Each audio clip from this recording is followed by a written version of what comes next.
I, 24, female, recently inherited a house from my late uncle. My uncle was an eccentric man and a wealthy one at that, so he could afford whatever he wanted, and this two-story house with a swimming pool in the front yard was one of those things. He was a bachelor till he passed away at 60 a few months ago, so he really didn't need this big house, but he bought it nevertheless. And it turned out to be a blessing for me because my uncle left all his money and property to his favorite family members, and I happened to be one of them.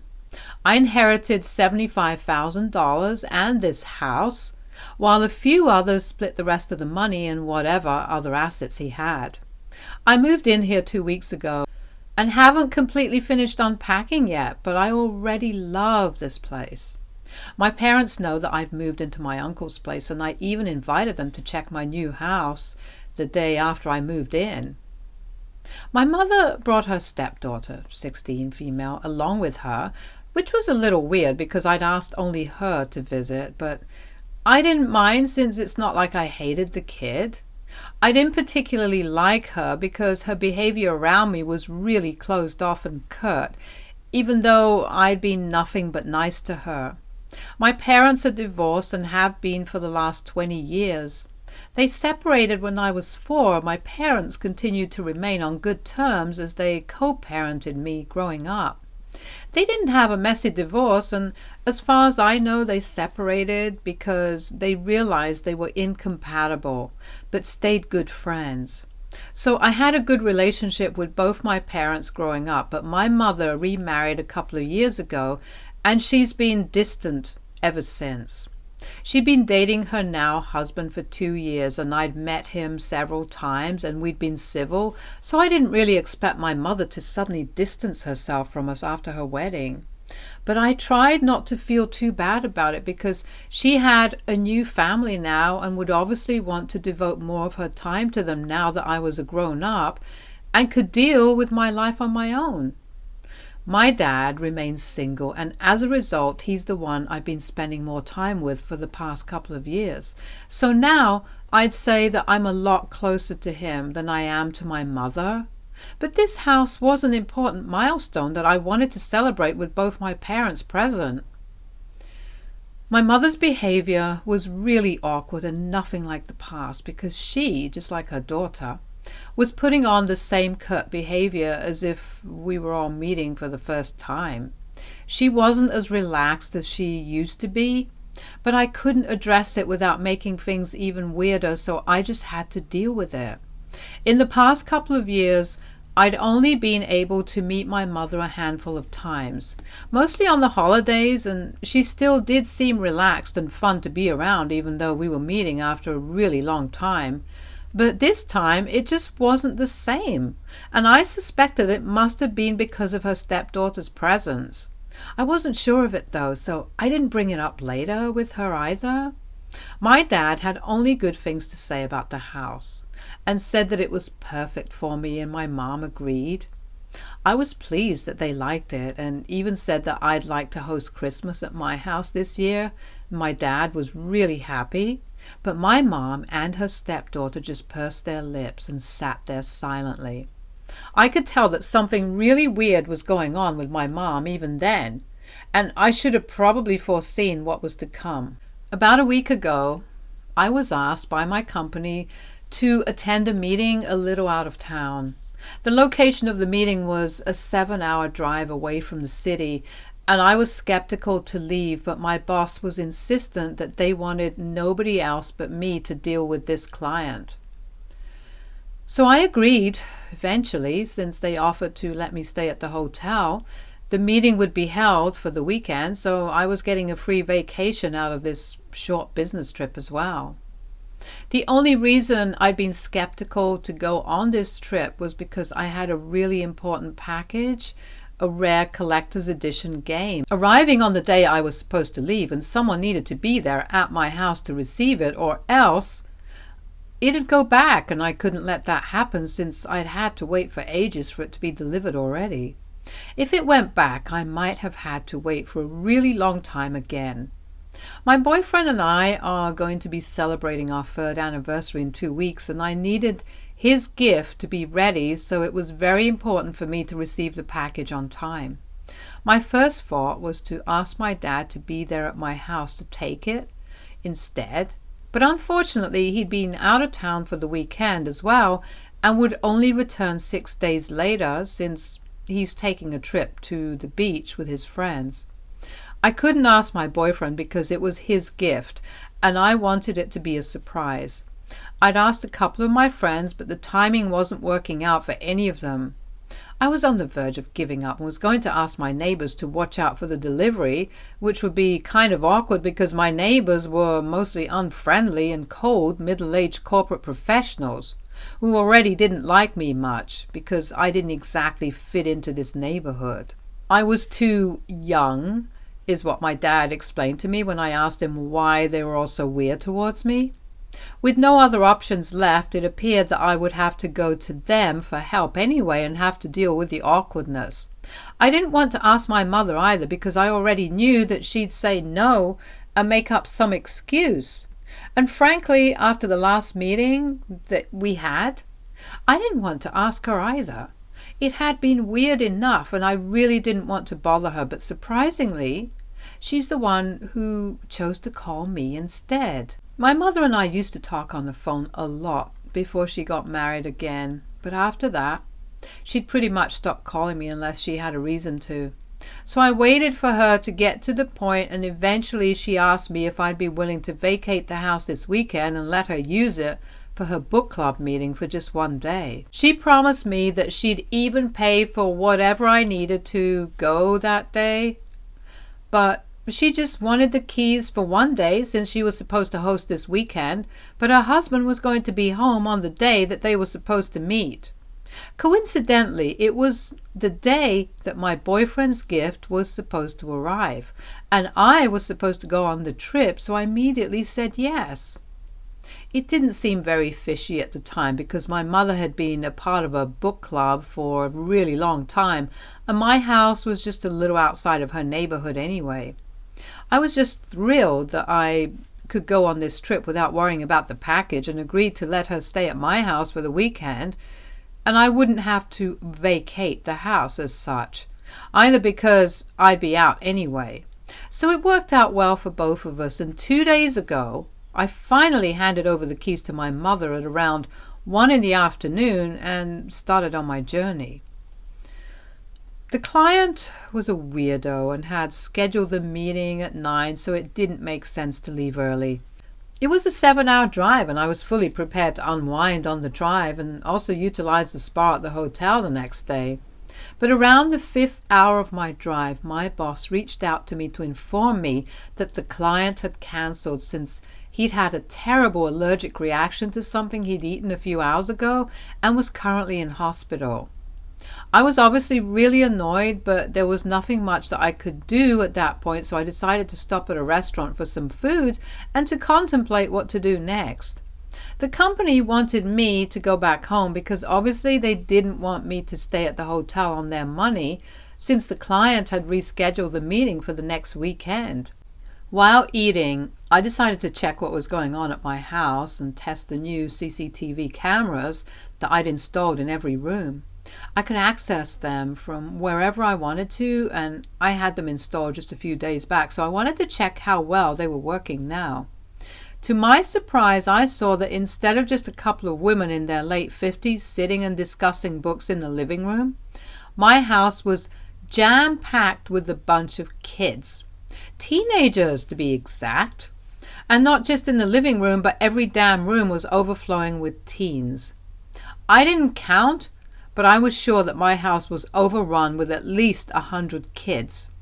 I was dumbstruck and had no idea what was happening, so I decided to rush right back to check out what was happening. It was around 4 in the afternoon when I found out about the party happening in my house without my consent, and I knew that my mother and her stepdaughter definitely had something to do with this. I drove back home, and by the time I reached, it was almost 11.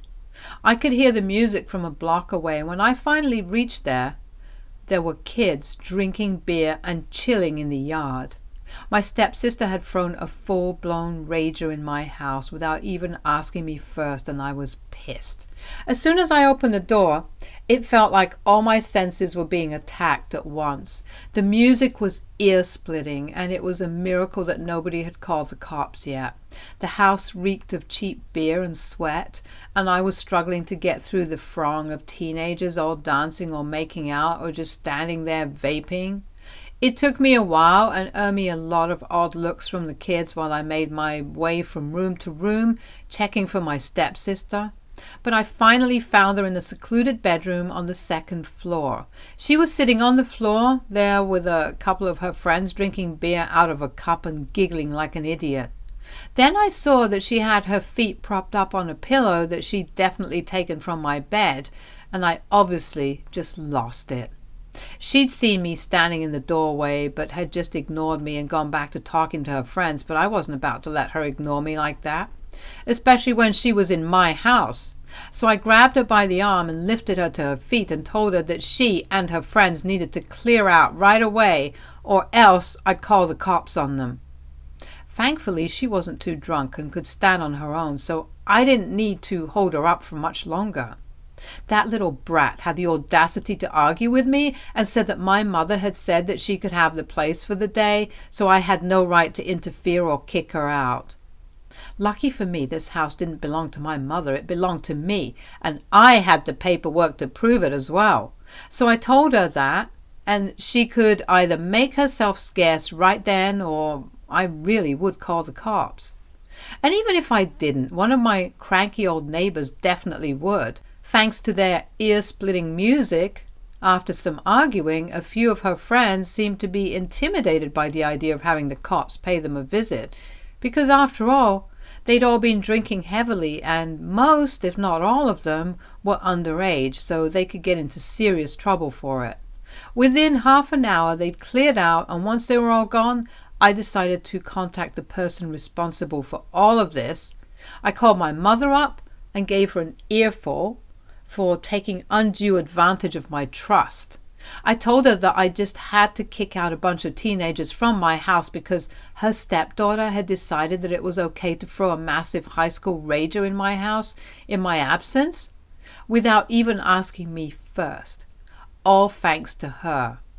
I told her that it was unacceptable what she'd done and she was lucky nobody called the cops.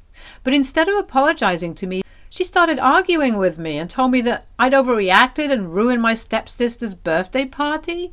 She wanted to throw a party for her friends for the longest time, but their own house wasn't big enough to have a party at that scale. So she'd thought that I'd be selfless for once and let my little sister have this for herself. My mother accused me of being selfish and said that I had a massive house now and could afford to let people use it for their needs because it was not like her stepdaughter had done anything wrong, which was a load of bullcrap because not only had they been drinking, they'd also been blasting loud music and had literally trashed my entire house. I told her that they'd narrowly escaped a slap on the wrist, and she still wasn't understanding the full weight of what she and her daughter had actually done. She herself had lied to me and said that she'd only be using the house for her book club meeting and then let her stepdaughter take over because she wanted to impress her friends by throwing a party in a house that wasn't hers.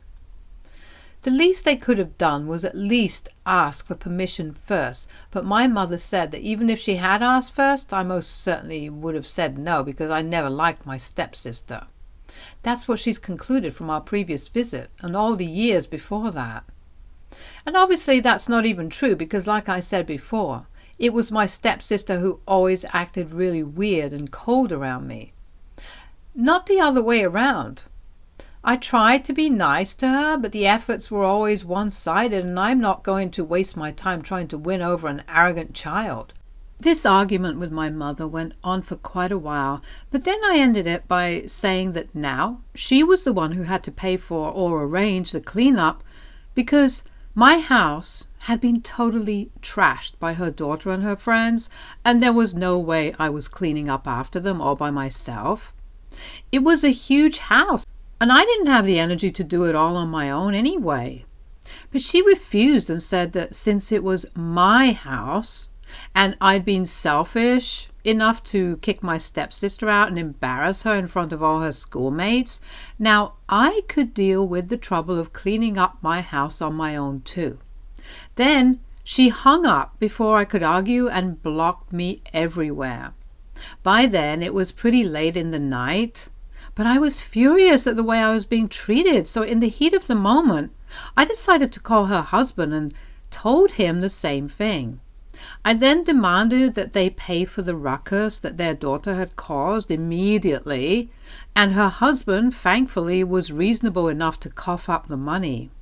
He didn't sound too happy about it, but he did send me the money immediately, apologized for whatever my mother and his daughter had done, and said that he would speak to them and make them apologize to me as well. I told him that wasn't necessary, but he'd already disconnected the call by then. The next morning, I received a really angry call from my mother very early in the morning. Apparently, her husband had spoken to her and her stepdaughter after my phone call to him and chewed them out for what they'd done, and now my mother was mad at me because I'd involved her husband in something that he had no idea about in the first place. He'd grounded her daughter and had told my mother that both of them needed to apologize to me, but instead of apologizing, she decided to yell at me some more. She told me that her stepdaughter was right, and I really was an arrogant and narcissistic B-word. I was shocked that my own mother was calling me these things, especially when I just tried to stand up for what I believed was right. I think I might have overstepped my boundaries by calling her husband up, but apart from that, I think whatever I'd said to her and asked of her was well within reason. But what she said to me was totally out of line. It's been 2 days since our last conversation, and I haven't even been able to talk to anyone about this. I can't believe my mother would say that about me, and even though we haven't been as close as we used to be for a couple of years, it still stings that she'd say such horrible things about me only to hurt me. I really don't understand where exactly I went wrong, because as far as I'm concerned, I'd been completely reasonable. I wouldn't even have called her husband if she didn't block me first. So, AITA? If I called my mother's husband to complain to him about her and her stepdaughter's behavior after she trashed my house during a party? Update 1. Hey guys, it's been a week since the party and I'm back here to thank everyone for the huge response. Thanks to everyone who took out the time to comment on my original post with their opinion, regardless of what they had to say. So yeah, I didn't get back in touch with my mom, and I've decided to go no contact with her because of what happened. Earlier, I used to think that it was probably because of her husband that she'd started keeping her distance from me and my dad, but I guess it's actually because of her stepdaughter. She's the one who doesn't like me one bit, and I can't imagine why, since I've tried my best to be nice to her, even though she's a total arrogant and smug brat. But I can't help it. My mother's made her choice and I'm the one who has to live with it. Does it suck that she chose her stepdaughter over me? Yeah, kind of. But do I care anymore? No, I really don't. Because that incident really showed me what I needed to see and what I needed to realize about my mother, that now her topmost priority was her stepdaughter and not me. So that's the way it was, and I just have to suck it up and deal with it. It's sad because I was looking forward to hosting Christmas at my house, but my mother will never get to see that happen. I haven't yet told my dad anything about it, even though he's back from vacation, but I just really don't want to talk to anyone about this right now. I just want to keep this to myself for a while, deal with it myself, and then maybe I'll bring it out in the open. This is a big deal for me, and I just don't feel like anyone else knows about this. Well, you guys are an exception, because at least here I won't be bombarded with 50 questions about what happened and how I feel. I don't mean to sound ungrateful, but this is the only way I can vent right now, so I'm thankful for this outlet. Update 2. Okay, so quick update. I finally told my boyfriend about what happened, and he was really understanding about it. He didn't ask too many questions because he knows that annoys me, and he just comforted me silently, so that was really nice of him. But I also told my dad about what had happened a few days back and my decision to cut ties with my mother, and he told me a couple of really interesting things that helped me make sense of my mom's sudden change in behavior. Apparently, her stepdaughter is a total mini her, and that's why she's so in love with that kid. My parents went to the same high school but didn't start dating until later in life. But my dad knew that my mom was kind of the it girl in high school and through college. So it was no surprise that she'd taken such a liking to her new stepdaughter, because the girl was a replica of what she used to be back then. Unlike me, who had always been a bit of a nerd, I'm not shocked that my mother was a mean girl in school, because she's still quite stunning and has the same aura about her. She can make just about anyone like her, but it was quite a huge surprise for me to learn that this might be one of the reasons why she suddenly liked her stepdaughter more than her biological daughter, me. It also probably didn't help that her stepdaughter's biological mother wasn't in the picture anymore, so she could fully step into the shoes of the mother she'd always wanted to be to the daughter she'd always wanted. I'm not saying it's exactly what happened, but there's a strong chance that my dad's theory might be correct. Either way, he's with me in my decision to cut her off and has blocked her himself as well, because he believes that her behavior was unacceptable. I don't really know what to think about any of this, and I'm actually hoping it's not true. Update 3. Hi everyone. So it's been a while since I posted an update, but that's because I was busy thanking everyone. I recently got engaged about a week ago. My boyfriend and I had planned to celebrate our 3rd anniversary privately at home, but he surprised me by throwing a huge party at his house, one that I actually wanted. I gifted him the game that I'd bought for him, and he gave me the best gift I could have asked for, a ring on my finger. I'm thrilled about this, and I genuinely didn't expect this. But he'd been planning for this for a while now. I'm really, really happy that I got to share that moment with all my loved ones, my friends, my family. And to answer the million-dollar question that I know everyone's thinking about, no. My mother did not attend. My boyfriend, now fiancé, has asked her in spite of our ongoing tiff, and she flat out refused to attend. She'd even gone to the extent of saying that I'm no daughter of hers. So fine then, I don't care either way, because now I know where I stand and don't have to deal with her and her arrogant stepdaughter anymore. I have my friends and my family to look out for me, so I don't need her negative energy around me anymore. It hurt when he told me about it, but I'm not going to let her hurt me anymore. My dad's here for me. My soon-to-be husband is here for me. My friends are here for me, and that's all I need. Stay tuned for more stories from our girl relationships.